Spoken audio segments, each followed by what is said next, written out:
Now, let us learn activity 4, paragraph. Read this. In this paragraph, we learn about wonderful sky, stars, and galaxies. Right? So, before learning this paragraph, let us learn some new words so we can easily understand this paragraph. First, fascinate means to interest, to attract, आकर्षण करना, किसी को interest देना, हम देखते ही उसमें हमको interest होने लगता है, राइट, अच्छा लगता है। Philosopher means thinker, a scholar. Ages means many years, बहुत साल। To scatter means to spread out, फैला देना या बिखरा देना। रैंडमली मीन्स एनी हाउ, जैसे भी, मतलब किसी भी प्रकार, रैंडमली, जहाँ पे आए, जहाँ मन चाहे, है ना। वास्ट मीन्स वेरी बिग, बहुत बड़ा। Galaxy a big group of stars, और गैलेक्सी हम और क्या कह सकते हैं, ए सिस्टम ऑफ मिलियंस और billions of stars. Astronomer one who studies the sky and stars, जो स्काई और स्टार्स की स्टडी करता है उसको क्या बोलते हैं, एस्ट्रोनॉमर, और हिंदी में उसको कहते हैं खगोल विज्ञानी।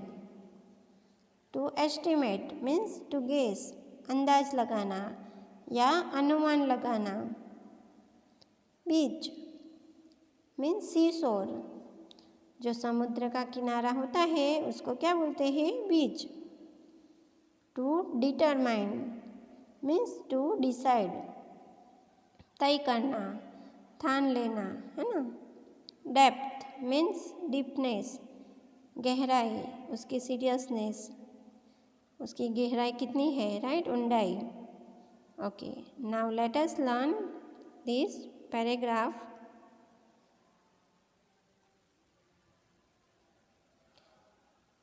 Have you ever looked up into the night sky and wondered just how many stars there are in a space? Have you ever looked up into the sky? क्या आपने कभी रात में आसमान में देखा है? And wondered just how many stars there are in the space? और क्या आपने सोचा है कभी कि कितने स्टार्स यूनिवर्स में हैं? How many stars are there in the sky? आपने कभी सोचा है? We can't count it, right? बहुत सारे होते हैं। This question has fascinated scientists as well as philosophers, musicians and dreamers throughout the ages. देखो कि ये जो सवाल है कि कितने स्टार्स है स्काई में, वो क्वेश्चन ऐसा है जो साइंटिस्ट, फिलोसोफर्स, म्यूजिशियंस एंड जो सपने देखने वाले होते हैं, ड्रीमर्स, उनको भी इंटरेस्टिंग लगता है, मतलब उसको भी आकर्षक लगा। पूरी साल तक वो लोग भी सोचते रहे कि how many stars in the sky, right.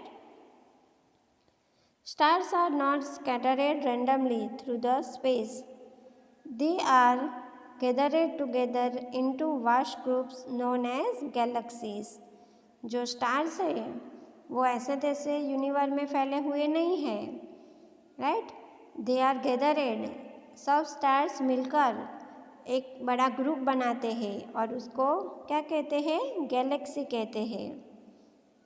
The sun belongs to a galaxy called the Milky Way, और जो सन है वो भी गैलेक्सी में है और उस गैलेक्सी का नाम क्या है, मिल्की वे, उसे मिल्की वे कहते हैं। सन जिस गैलेक्सी में है ना उसको मिल्की वे कहते हैं। Astronomers estimate there are about 100,000 million stars in the Milky Way alone. जो एस्ट्रोनॉमर है उन्होंने अनुमान लगाया है, क्या अनुमान लगाया है कि 100,000 million stars in the Milky Way alone, एक मिल्की वे में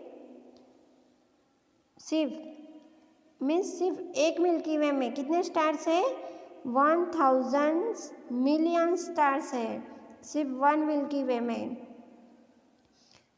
outside that there are millions upon millions of other galaxies also, और उसके सिवा मिलियन से भी ज़्यादा मिलियंस स्टार्स दूसरी गैलेक्सी में है, और दूसरी गैलेक्सी है जो जिसमें मिलियन से भी ज़्यादा स्टार्स है। It has been said that counting the stars in the universe is like trying to count the number of sand grains on a beach on earth. देखो काउंटिंग स्टार इजी है? No, right?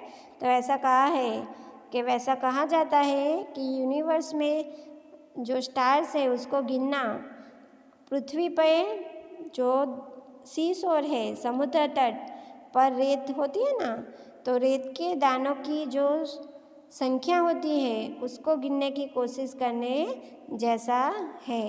दोनों count नहीं कर सकते, right? We might do that by measuring the surface area of the beach and determine the average depth of the sand layer. हम सिर्फ क्या कर सकते हैं? हम जो समुद्र बीच है, दरिया किनारा, उसका जो सरफेस है उसको माप सकते हैं, और सैंड की लेयर होती है जो सैंड लेयर, उसकी गहराई से उसकी एवरेज डिसाइड कर सकते हैं, right? Okay.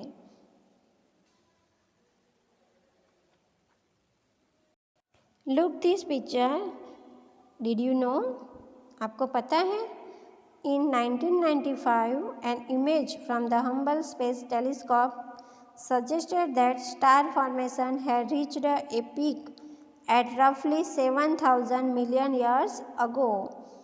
The picture shows a satellite mapping of our Milky Way. इस पिक्चर में क्या बताया है?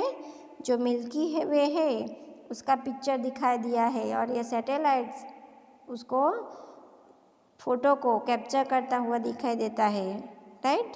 ये क्या है? सब स्टार्स है, छोटे छोटे दिखते हैं ना, चमकते हैं, देखो। ओके।